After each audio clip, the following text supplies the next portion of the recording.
नहीं छोड़ूंगा।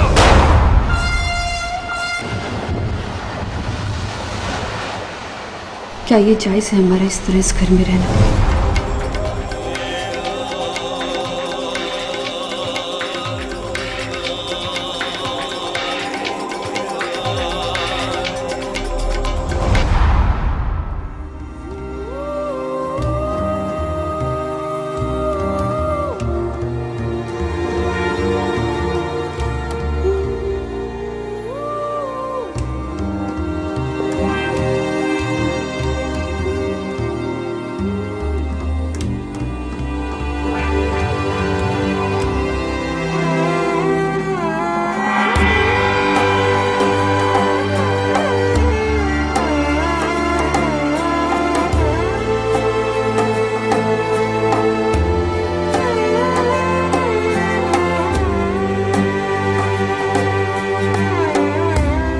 नहीं, नहीं, नहीं, नहीं।